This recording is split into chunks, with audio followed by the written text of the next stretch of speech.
Mycology is a branch of biology concerned with the study of fungi.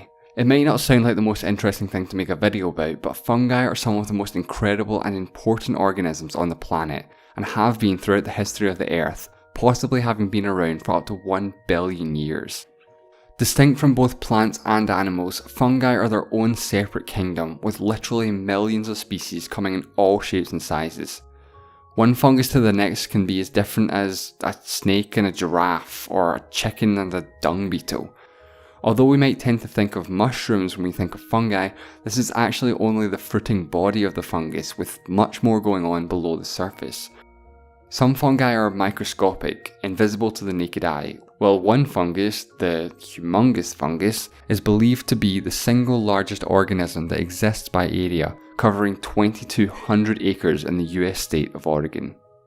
For some people, the word fungus might stir up negative connotations, and of course some fungi can cause infections or diseases, while others are poisonous, and that furry stuff growing on your strawberries, that's a fungus too. However, while the bad is often visible and obvious, fungi are very much a force for good as well, we just don't notice it. Fungi are not something we tend to think about often, but they are, and especially have been, immensely important to the ecosystem of this planet. In fact, it's no understatement to say that life as we know it would not be possible without fungi. To understand how, we need to go back a few years, well, a few billion years. Life in the form of single-celled organisms had already been around for a long time in the oceans, but as far as we know, the land was largely rocky and barren of life. Things started to change when some early bacteria developed the ability of photosynthesis, the process of converting the sun's light into nutrients. Over time, the byproduct of this, more oxygen in the atmosphere, led to the acceleration of more complex organisms in what is known as the Cambrian explosion, about 540 million years ago. But again, this was effectively confined to the water. The transition of more complex life forms to land was made possible because of fungi and their unique ability. Fungi can eat rocks, breaking them down and turning them into soil. This is achieved by secreting digestive enzymes as well as through mechanical pressure. Fungi were able to access nutrients that were otherwise unavailable to any other organism at the time. It was commonly thought that a short 60 million years or so after the Cambrian explosion, fungi began to move onto land. They would have most likely benefited from access to more than 2 billion years of bacteria on the shore to feed on. Of course, the fossil records from this period have quite significant gaps, so there's plenty of uncertainty, with actually the possibility that fungi had already been on land for a full 500 million years earlier. However long fungi had been on land beforehand, we are fairly certain that they were eventually followed by small protoplants, simple organisms that could photosynthesize. Fungi had minerals and plants had photosynthesis. They both needed what the other had to survive. Fungi and plants began to cooperate in a process known as symbiosis, forming a mutually beneficial relationship. As the fungi and plants began to spread, colonizing the land, they began to turn the earth green. The soil became more suitable for many other types of plants that had yet to evolve, eventually allowing for some to become independent of the fungi. With ecosystems becoming more complex, new dynamic balances were established. The increase in oxygen produced by plants was balanced out by a growing population of organisms that needed the oxygen to live. Likewise, the organic matter that started to build up after things would die needed to be recycled so it could continue to be used. This is where fungi come in. To put it simply, fungi eat death. By breaking down dead things, they allow the nutrients to be used again by living things. This set up another important cycle that's fundamental to sustaining all life on Earth, with fungi serving as one of the final building blocks for the world we know and love today. Of course, while new cycles were being established and developed into what would guide our modern ecosystems, older relationships continued to thrive. In particular, the symbiosis between plants and fungi, called mycorrhiza, has continued to change and evolve even to this day, allowing more complex partnerships to form. There are two types of mycorrhizae: ectomycorrhiza, in which the fungus wraps itself around the roots of the plant, and endomycorrhiza, in which the fungus will actually penetrate the cell wall of the plant, entwining itself around the cell membrane. But as invasive as this sounds, this can actually make it even easier for the plant to benefit. The plant will happily let another organism literally live inside it because the fungus helps the plant derive more nutrients. Today, the vast majority of plants benefit from a symbiotic relationship with various different species of fungi. Some numbers have suggested as high as 90% of plants in the world.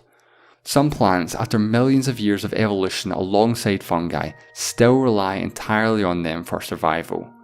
The orchid plant family, for example, has virtually no independent energy reserve during its germination stage. That is, while it's growing from a seed into, well, a plant. Now, many orchids engage in a symbiotic relationship with fungi that is not mutually beneficial. Many of these species are actually a parasite to certain fungi, in which the plant will effectively suck the energy out of the fungus, in this case referred to as the host. At the same time, the fungus may be involved in a symbiotic relationship with another plant, so the orchid indirectly gets its energy through photosynthesis, even though many of these species have actually lost the ability to photosynthesize themselves. Parasitism can work the other way around, of course, with a fungus that is a parasite to a plant. As well as the exchange of nutrients between fungi and plants, fungi can actually help the plants exchange nutrients among themselves.